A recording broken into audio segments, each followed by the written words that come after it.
너무 반갑습니다. 주님 여기 계십니다. 계시죠, 주님? 네, 정말 보고 싶은데 보고 싶습니다. 네, 우리 사랑하는 예수님과 함께하는 공동체 가족 여러분, 우리 삶에 거센 고난의 폭풍이 이렇게 막 휘몰아칠 때가 있습니다. 그러면 그것이 지나가고 난 후에 그 자리에 보통 여러분들 무엇이 남습니까? 깊은 상처와 낙심이 남습니까? 아니면 하나님의 새로운 역사가 남습니까? 네, 하나님의 새로운 역사가 남길 축복합니다. 네, 오늘 우리가 함께 나누는 사도행전 이 9장의 앞부분은요, 우리 사도행전으로 평일하고 있죠. 앞부분 내용들은 이제 교회를 전멸시키려던 잔인한 핍박자였죠. 이 사울이 다메섹으로 가는 길에서 부활하신 이제 예수님을 만나서 극적으로 변화되는 사건을 이야기했습니다. 교회를 가장 매섭게 괴롭히던 그 대적이 복음의 가장 강력한 전도자로 바뀌어서 마침내 교회에는 거짓말 같은 평화의 시기가 이제 찾아오게 됩니다. 오늘 본문은 복음이 예루살렘의 울타리를 넘어서 유대와 갈릴리, 사마리아 온 땅으로 확장되는 위대한 전환점을 다루고 있습니다. 이 평화의 때에 흘러가는 성경의 절별, 오늘 말씀 속에 담긴 깊은 의미를 좀 짚어봤으면 좋겠습니다. 우리가 어떤 믿음에 또 발자취를 남겨야 하는가, 오늘 본문의 이야기를 따라가면서 좀 함께 은혜를 나누어 보겠습니다. 본문을 좀 나누고요, 함께 이어가겠습니다. 함께 선포하며 읽겠습니다. 그러는 동안에 교회는 유대와 갈릴리와 사마리아 온 지역에 걸쳐서 평화를 누리면서 튼튼히 서갔고, 주님을 두려워하는 마음과 성령의 위로로 정진해서 그 수가 점점 늘어갔다. 베드로는 사방을 두루 다니다가 룻다에 내려가서 거기에 사는 성도들도 방문하였다. 거기서 그는 8년 동안이나 중풍병으로 자리에 누워있는 에니야라는 사람을 만났다. 베드로가 그에게 에미야여, 예수 그리스도께서 그대를 고쳐주십니다. 일어나서 자리를 정돈하시오 하고 말하니 그는 곧 일어났다. 룻다와 샤론에 사는 모든 사람이 그를 보고 주님께로 돌아왔다. 그런데 요바에 다비다라는 여제자가 있었다. 그 이름은 그리스 말로 번역하면 도르가인데, 이 여자는 착한 일과 구제 사업을 많이 하는 사람이었다. 그 무렵에 이 여자가 병이 들어서 죽었다. 그래서 사람들이 그의 시신을 씻겨서 다락방에 두었다. 룻다는 요바에서 가까운 곳이다. 제자들이 베드로가 룻다에 있다는 말을 듣고 두 사람을 그에게로 보내서 지체하지 말고 와 달라고 간청하였다. 그래서 베드로는 일어나서 심부름꾼과 함께 갔다. 베드로가 그곳에 이르니 사람들이 그를 다락방으로 데리고 올라갔다. 과부들이 모두 베드로 곁에 서서 울며 도로가가 그들과 함께 지낼 때 만들어둔 속옷과 겉옷을 다 내보여 주었다. 베드로는 모든 사람을 바깥으로 내보내고 나서 무릎을 꿇고 기도를 하였다. 그리고 시신 쪽으로 몸을 돌려서 다비다여 일어나시오 하고 말하였다. 그 여자는 눈을 떠서 베드로를 보고 일어나서 앉았다. 베드로가 손을 내밀어서 그 여자를 일으켜 세웠다. 그리고 성도들과 과부들을 불러서 그 여자가 살아있음을 보여주었다. 그 일이 온 요바에 알려지니 많은 사람이 주님을 믿게 되었다. 그리고 베드로는 여러 날 동안 요바에서 시몬이라는 무두장의 집에서 묵었다. 아멘. 이렇게 기록하고 있습니다. 핍박에 이제 불길이 좀 잦아들었습니다. 자, 성경은 그동안 숨죽여 지냈던 교회의 모습을 정말 아름다운 한 폭의 그림처럼 오늘 보여주고 있습니다. 뭐라고 합니까? 31절에서 그러는 동안 유대와 갈릴리 사마리아 온 지역이 걸쳐서 평화를 누리면서, 핍박받았죠? 이제 평화를 누리는 것입니다. 그리고 교회가 튼튼히 서갔다고 얘기합니다. 주님을 두려워하는 마음과 성령의 위로로 정진해서 그 수가 점점 늘어났다, 이렇게 기록하죠. 여러분, 이 짧은 한 절 속에는요, 정말 이 건강한 교회의 비밀이 담겨져 있습니다. 먼저 평화를 누리면서 튼튼히 서갔고라는 말씀을 좀 주목해 볼 필요가 있어요. 자, 여기서 튼튼히 서갔다라는 말은 헬라어로 에이코도 메이토라고 합니다. 화면이 혹시 있을 건데요, 좀 부탁드리겠습니다. 네, 이는 에이코도 메이토라는 이 뜻은요, 이 말은요, 건물의 벽돌이 한 장 한 장 견고하게 쌓여서 올바른 형태로 올라가는 건축을 뜻하는 것입니다. 예, 건강한 교회죠. 즉 외부적인 박해가 멈춘 이 시기가 단순히 어떤 긴장 풀고 쉬는 아니라는 시간이 아니라는 것입니다. 우리 이제 박해 끝났으니까 좀 쉬자, 이제 좀 놀자, 이게 아니라요, 내부의 영적인 기초를 단단하게 다지는, 이 교회가 다져나가는 내실의 시간이었다, 이런 뜻입니다. 자, 그렇다면 교회를 그토록 견고하게 만든 원동력이 무엇이었을까? 이 성경에서는요, 두 가지를 제시합니다. 주님을 두려워하는 마음, 그리고 성령의 위로라는 두 가지 기둥을 제시하고 있습니다. 하나님을 향한 거룩한 경외함이라는 수직적인 관계, 그리고 고난받은 성도들을 어루만지시는 성령님의 위로라는 이 수평적인 은혜가 완벽하게 균형을 이룬 것입니다. 여러분, 이 수평이 딱 완벽한 균형을 이루면 어떤 모양입니까? 예, 맞습니다. 이 두 가지 기둥이 필요하다는 것이죠. 주님을 두려워하는 마음만 있으면 교회가 차가운 율법주의에 빠지기가 쉽습니다. 두려움만 있다면 말입니다. 반대로 너무 또 평안한 위로만 자꾸 강조하면요, 방종하기 쉽습니다. 균형을 맞춰야 된다는 것입니다. 예, 우리 삶의 모든 영역에서요, 균형이 중요합니다. 한쪽으로 치우치면 항상 일이 어긋나죠. 너무 한 가지만 바라보고 한 가지만 집중하고 다른 것을 보지 못해요. 예를 들어서 자신의 감정에만 너무 집중하면 타인을 볼 수가 없는 것입니다. 자신의 재산에만 자꾸 집중하면요, 남의 어려움을 보지 못해요. 우리 삶에는 모든 영역에서 균형이 너무 중요한 것입니다. 아멘입니다. 그러나 이 초대교회는 이 두 가지의 균형 속에서 정진하여서 그 수가 점점 늘어가는 이 본질적인 부흥을 경험하고 있습니다. 평안할 때 영적 내면을 다진 교회가 비로소 다음 시대를 이끌어갈 체력을 얻게 된다는 것입니다. 교회가 내적으로 이제 든든히 막 서갑니다. 서가기 시작하니까 사도 베드로는 이제 예루살렘에만 머물러 있지 않고 사방을 두루두루 다니기 시작하죠.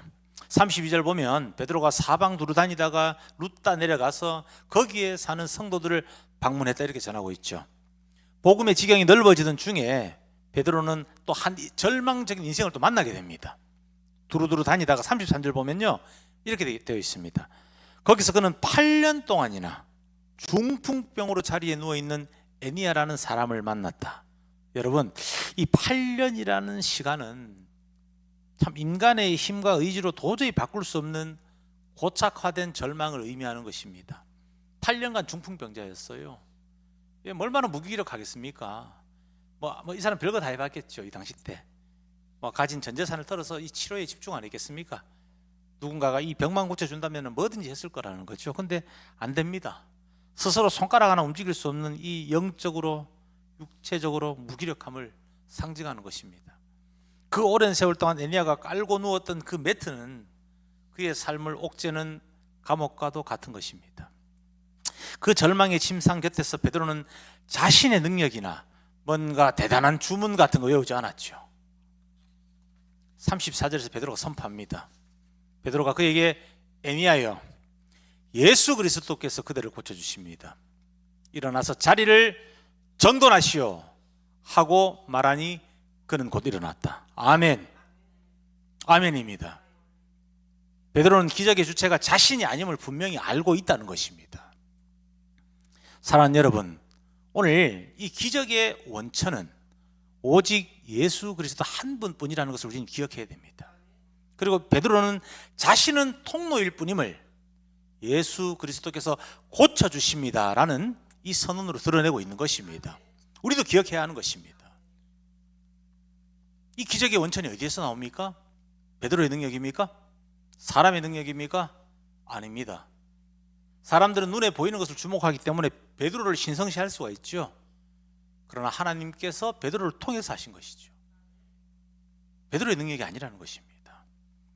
오늘 마지막 찬송 기억나시잖아요. 베드로가 물 위를 걷는 장면입니다. 인류 역사상 처음이자 마지막이죠. 아무런 무슨 장비가 없이 물 위를 걸어간 사람입니다. 그런데 이내 그 성경 내용 아실 겁니다. 주님만 바라보고 걸어갈 때 무리를 실제로 걸어갑니다. 근데 그가 순간, 아주 그 짧은 순간 파도를 보고 겁을 먹어요. 바람 소리에. 그 순간 바로 가라앉아 버리거든요. 우리가 그런 존재라는 것입니다. 베드로가 그런 것 같지만 베드로가 그런 거 아니죠. 이것을 우리 오늘 기억해야 한다는 것입니다. 자, 이어지는 일어나서 자리 정돈하라, 이 명령은 8년 동안 자신을 묶어뒀던 절망의 매트를 스스로 걷어치우라는 요구죠. 애니야가 즉각 일어납니다. 그는 온전한 치유를 받게 되죠. 그 순종을 통해 증명되는 것입니다. 일어나라 했을 때 의심하고 안 일어났으면 못 일어나겠죠. 즉각 일어났다고 되어 있습니다. 그 결과 35절은 룻다와 샤론에 사는 모든 사람이 그를 보고 뭐라고 합니까? 주님께로 돌아왔다, 이렇게 증언하고 있습니다. 한 사람의 영적인 무기력이 깨어집니다. 그 사건이 벌어지니까요, 단순히 이 사람만 치유받는 게 아니라 그 지역 전체가 주님을 대면하는 통로가 되어버린 것입니다. 이 애니야를 보고 많은 사람이 주님께 돌아왔다니까요. 여러분, 오늘날도 마찬가지 아닙니까? 여러분, 한 사람의 어떤 삶의 모습을 통해서 여러분 주변에 많은 사람들이 돌아올 수가 있습니다. 주님께로. 이것을 기억해야 한다는 것입니다.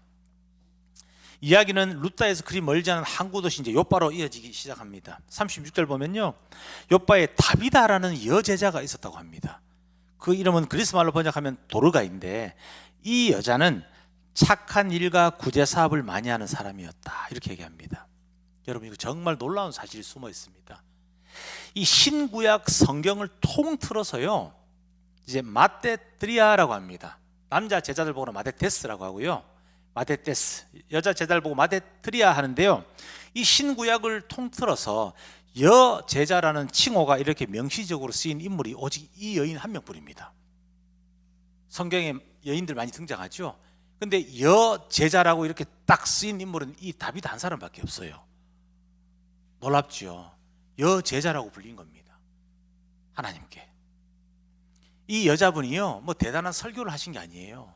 그리고 무슨 신학적인 조예가 깊어가지고 막 박사학위가 있고 막 잘 가르치고 뭐 대단한 신학적인 어떤 뭔가를 가진 분이 아닙니다. 이 오늘 나오죠.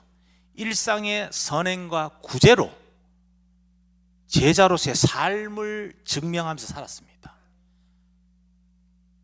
목사가 아닙니다. 이런 설교가가 아니죠. 신학을 공부한 사람이 아니죠. 대단한 무언가 굉장한 업적을 한 게 아니죠.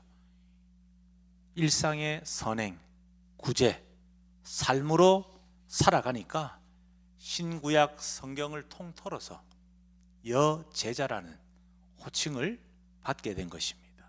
그런데 37절 보면 또 비극 찾아옵니다. 그 무렵에 이 여자가 병이 들어서 죽었다고 합니다.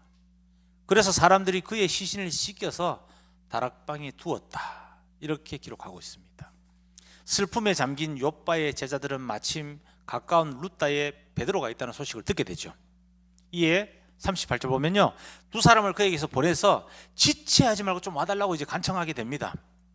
급히 욥바의 다락방에 도착한 베드로 앞에는 정말 이 가슴 뭉클한 광경이 펼쳐지고 있습니다. 자, 39절입니다. 그래서 베드로가 일어나서 심부름꾼과 함께 갑니다. 베드로가 그곳에 이르니까 사람들이 그를 다락방으로 데리고 올라갔습니다. 과부들이 모두 베드로 곁에 서서 울면서 도르가가 그들과 함께 지낼 때 만들어둔 속옷과 겉옷을 다 내보여 주었다, 이렇게 기록합니다. 사랑하는 여러분, 당시 사회에서 가장 가난하고 소외되었던 과부들이요, 베드로 주변에 모여서 통곡하고 있었다는 겁니다. 그들은 다비다가 살아 생전에 정성껏 이렇게 만들어 줬던 그 속옷들, 겉옷들 꺼내서 베드로한테 이렇게 보여줍니다. 이 옷들은 다비다가 세상에 남겨놓은 복음의 흔적이자 구체적인 사랑의 증거물이었던 것입니다. 이 여인은 말로만 사랑하지 않았고요, 소외된 사람들의 추운 인생을 자신의 손과 발로 직접 덮어주었던 진짜 제자였다는 것입니다.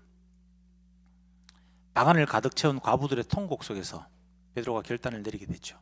사실 여러분, 오늘 조금 주목해 보세요. 저는 우리 교회 자매님들, 권사님들, 집사님들, 이 자매님들이요, 이 다비다 같았으면 좋겠습니다. 그런 인생 되었으면 좋겠습니다. 이 여인이 죽었을 때요, 처지가 비슷한 소외된 많은 과부들이 모여서 통곡을 합니다. 언니 왜 죽었어? 언니 죽으면 어떡해? 친구야 죽으면 어떡해? 복된 인생 아닙니까? 여러분, 누군가는 죽었을 때 박수칩니다. 저 인간 잘 죽었다. 여러분, 그렇게 살아서 되겠습니까? 나라는 존재가 이 세상에서 짧은 정말 빛처럼 몇십 년의 세월을 이렇게 머물다 지나갔을 때, 내가 사라졌을 때 나를 위해 이렇게 통곡해 줄 사람이 있는 인생, 그런 인생 살아야 되는 거 아닙니까? 교회를 다니고 예수님의 자녀라 하면서, 예수님의 제자라고 하면서 죽음 후에도 비난받는 인생이 된다면, 그가 과연 하늘나라 가서 예수님 면전에서 예수님을 만났을 때 칭찬받겠습니까? 사람들에게 비난받던 사람이 어떻게 하나님께 충성된 종이라는 칭찬을 받겠습니까? 제 소망입니다. 오늘 이 설교는 특별히 이 여제자가 등장하잖아요. 물론 모든 성도들에게 해당되지만 특별히 우리 교회 자매님들, 정말 이 다비다와 같은 예수님께 여제자라는 호칭을, 칭호를 부여받을 수 있는 그런 자매들 되길 원합니다. 여러분, 분명한 것은요, 오늘 성경에서 말씀하고 있습니다. 뭐 신학 공부를 하고 대단한 사람이 되어야 되는 거 아닙니다. 일상의 삶에서 증명하는 것입니다. 이 당시 때 성경을 공부하고 율법학자들이 얼마나 많았어요.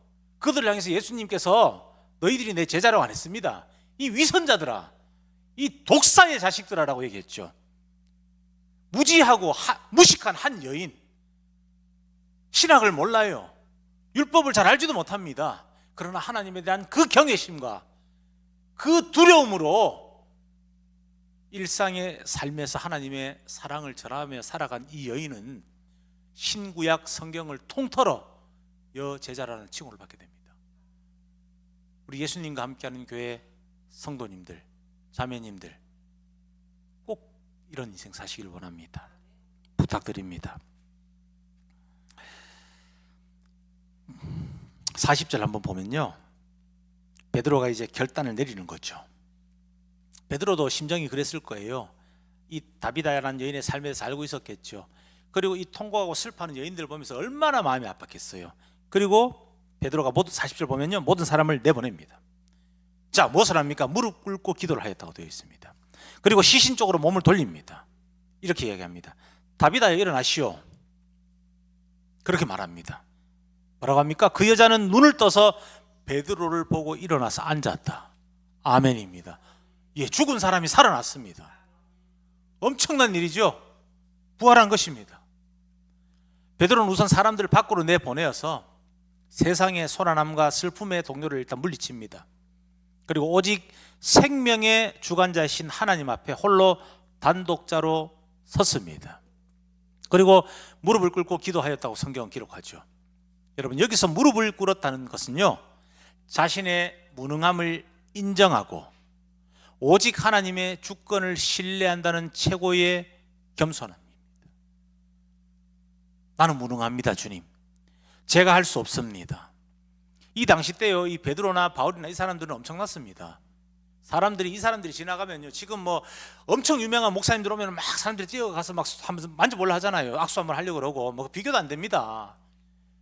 성경에서 기록하죠. 뭐 베드로, 바울 지나갈 때 뭐 옷깃 한번 잡아보려고요, 막 사람들이 옷깃에만 손이 닿아도 막 병이 났고 이래버리니까 엄청난 이런 뭐 권위가 있고요, 인기가 있었던 사람이죠. 근데 무릎 꿇습니다. 사람들 다 나가랍니다. 조용하게 하나님 앞에 무릎 꿇습니다. 주님, 제가 아무것도 아닙니다. 기도를 마친 베드로가 시신을 향해 외친 다비다여 일어나시오. 다비다 쿰이라고 합니다. 아람어이거든요. 이 선포는요, 과거 예수님께서 죽은 소녀를 향해서 외쳤던 달리다 쿰이라는 상황과 아주 유사하게 그대로 일치되는 부분이 있습니다. 그대로 연상되죠. 달리다 쿰, 다비다 쿰. 무슨 말이냐? 이 베드로는요, 예수님이 하셨던 방식 그대로 예수님의 능력으로 죽음을 꾸짖고 생명을 선포한 것입니다. 여러분, 우리 능력이 어디에서 옵니까? 나에게서 옵니까? 아니요. 예수님의 능력을 힘입었을 때입니다. 예수님께 구하였을 때라는 것입니다. 여기서 좀 아픈 소리 하겠습니다. 여러분, 여기 베드로가 뭐라고 되어 있습니까? 무릎을 꿇고 어떻게 기도합니까? 이 여인을 살려달라고 기도하죠. 여러분, 우리는 주님께 해주세요 해주세요 합니다. 사실 맞죠? 그거 잘못된 거 아닙니다. 그런데 차이가 있어요. 나의 욕망을 위해서 해주세요 해주세요 하는 것은 기도 아닙니다. 기복입니다. 정확하게 아셔야 됩니다. 누군가는 부딪힐 거고요. 지금 제 설교 들으시면요, 불편할 수 있어요. 정확하게 얘기하는 것입니다. 우리는요, 하나님의 말씀을 믿는 사람들입니다. 이 하나님 말씀이 무엇입니까? 성경입니다. 바이블을 믿는 사람입니다. Bibles believers입니다. 성경을 믿는 사람들이죠. 성경의 기도는요, 살려달라고 하는 것이, 주세요 하는 것이 잘못된 것이 아닙니다. 자신의 무능함을 인정하고요, 베드로처럼 꿇어앉아서 엎드려서 모든 주권이 주님께 있다는 것을 인정하고 내가 할 수 없는 것이기 때문에 주님께 구합니다. 그러니까 이 병을 고쳐주세요 하는 것은 기도지요. 그러나 자신의 욕망 때문에 저 잘생긴 남자친구를 나한테 주세요, 저 돈을 나 좀 주세요, 내 욕망이 있는데 차도 사고 싶은데, 여러분, 그거 기복입니다. 기도 아닙니다. 우리나라 성도들요, 이거 깨우치셔야 됩니다. 기도는 하나님과 소통하는 것입니다. 사랑하는 사람과 대화하죠. 대화하는 것입니다. 기도가 크게 다르면요, 어떻게 되는지 아십니까? 내가 원하는 것이 주님이 원하는 생각과 거의 똑같이 일치됩니다. 그분의 뜻을 물어보고요, 그분의 뜻을 알아가는 과정이 기도이지, 나의 뜻을 관철시키기 위해서 요구하는 것은요, 기복입니다. 꼭 기억하십시오. 나의 생명을 거두어 가시더라도요, 그게 주님의 뜻이면 이해가 안 돼도 그 뜻에 따르는 것이 제대로 기도한 사람이라는 것입니다. 그 즉시 다비다가 눈을 떠서 일어나서 앉으니까 베드로가 41절 보면요, 손을 내밀어서 그 여자를 이렇게 세웁니다. 그리고 성도들과 과부들을 불러서 이 여자가 살아있음을 보여주었다, 이렇게 전하고 있죠. 아무리 선한 이 다비다라는 여인도 죽음이라는 인간적인 절대적 절망 앞에서는 사실 무력합니다. 이 사람의 생명, 사람 마음대로 할 수 있는 사람 없죠. 인간의 이 선한 행위들은 사실 죽음을 이길 수가 없는 것입니다. 그 자리에 예수 그리스도의 부활의 능력이 임할 때 이 죽음이라는 것이요, 생명으로 이렇게 역전이 되는 것입니다. 우리는 영원한 생명을 받았잖아요. 그걸 안 믿으시면요, 우리가 부활해서 마지막 때에 주님 곁에 가서 천국에서 영원한 생명을 얻고 사는 것을, 그걸 믿지 못하면요, 이 기독교인이 아닌 것입니다. 우리는 그 소망으로 살아가는 것이죠. 여러분, 많은 타 종교들이요, 선행으로 자꾸 구원을 받는다 그래요. 선행으로 착한 일을 해야지, 네가 공덕을 쌓아라. 저기 어디 역전 앞에 지나가면 자꾸 조상 얘기하면서 얼굴에 공덕이 없습니다, 공덕이, 이런 분들 있죠. 그분들 논리가 그거예요. 돈을 갖다 내고 뭔가 덕을 쌓고 절을 하고. 가톨릭도 마찬가지입니다. 불교도 마찬가지입니다. 모든 종교가 그래요. 기독교만 그렇지 않습니다. 그 신이 자신을 섬기는 그 대상들을 너무 사랑해서 직접 찾아온 종교는 기독교밖에 없습니다. 이것은 종교가 아니죠. 진리이죠. 여러분, 종교와 진리는 다른 것입니다. 세상의 무신론자들과 학자들이 종교라고 부르지만요, 우리 기독교는요, 진리입니다. 기억하셔야 합니다. 예수님이 없이는요, 이 죽음이 생명으로 역전되지 않습니다. 자신의 착한 행동으로 어림도 없습니다. 착한 행동만 해요, 살면서? 나쁜 행동 더 많이 합니다. 이 기부 100만 원 하고 나쁜 행동을 한 10억 합니다. 10억. 그게 우리입니다. 우리. 그거 기억하셔야 된다는 거죠. 이 놀라운 사건의 파장이 정말 대단했는데요, 42절 보면 그 일이 온 요바에 알려지니까 많은 사람이 또 주님을 믿게 되었다, 이렇게 결론을 또 맺습니다. 그리고 마지막 43절은 또 잔잔한 여운을 남깁니다. 그리고 베드로는 여러 날 동안 요바에서 시몬이라는 무두장이의 집에서 묵었다라고 기록하고 있습니다. 여러분 혹시 무두장이가 뭔지 아십니까? 궁금하시죠? 무두장이가요, 동물의 사체를 다루는 직업입니다. 무슨 말이냐면 백정이라고 하죠. 우리나라 예전 시대 때 백정을 어떻게 사람 취급했습니까? 예, 양반들 집에 키우는 강아지만도 못했다고 합니다. 백정이 사람 취급을 하지 않았다고 합니다. 당시 비슷합니다. 유대인 기준으로도요, 매우 이것이 부정하고 이렇게 천대받는 그런 직업이었습니다. 우리가 알 수 있는 게 있어요. 이 베드로가 당시 굉장한 부흥사잖아요. 유명한 사람이죠. 근데 부자의 집이나 화려한 왕궁이 아닙니다. 가장 천대받는 이 무두장의 집에 머물렀다는 것은 이제 교회가 율법적인 편견을 깨고 더 낮은 곳으로 나아가서 이방인을 향해 나아갈 영적인 준비를 마쳤다라는 것을 보여주는 아름다운 결말인 것입니다. 사랑하는 예수님과 함께하는 공동체의 성도 여러분, 오늘 본문은 두 가지 위대한 기적을 사실 다루었지만 성경이 주목하는 최종 종착지가 어디겠습니까? 이 죽은 여인이 살아나고 중풍병자에 일어나는 이 두 가지 기적, 이 자체의 화려함이겠습니까? 아니었습니다. 이 에니야가 일어났을 때도 사람들이 주님께로 돌아왔습니다. 35절이죠. 다비다가 살아났을 때도 많은 사람이 주님을 믿게 되었습니다. 42절이죠. 여러분 여기서 우리 알 수 있는 게 있어요. 치유의 목적도 부활의 목적도 결국 단 하나입니다. 영혼 구원입니다. 예수님께 돌아오게 하려는 목적입니다. 여러분 우리 이거 기억해야 합니다. 해주세요, 해주세요, 해주세요. 기복입니다. 기도 아닙니다. 해주세요 하되 무릎 꿇고 엎드려서 제가 할 수 없습니다. 주님만이 하실 수 있습니다. 이 베드로처럼 말입니다. 예수님의 방식대로 예수님의 능력으로 구하는 사람에게 그것이 이루어지는 기도가 되죠.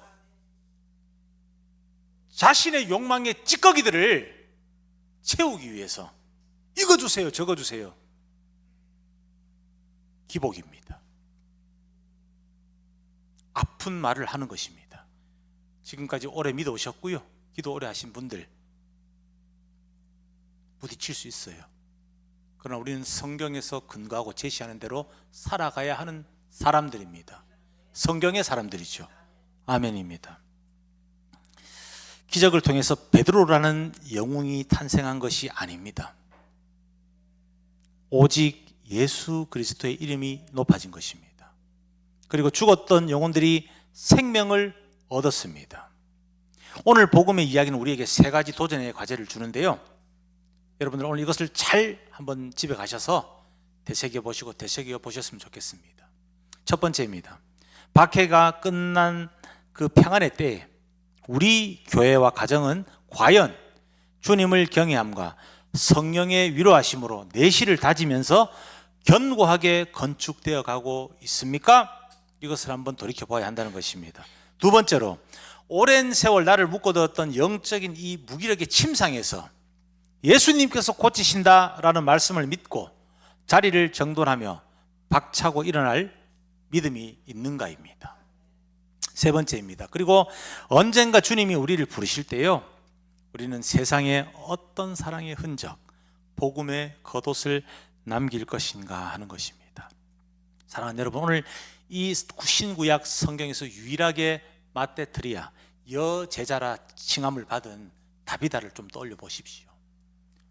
이 여인이 죽었을 때 수많은 소외된 사람들이, 처지가 비슷한 사람들이 그 여인 옆에서 통곡하였습니다. 그리고 베드로에게 다급히 쫓아가서 제발 좀 살려주세요, 살려주세요. 그런 인생이 되었으면 좋겠습니다.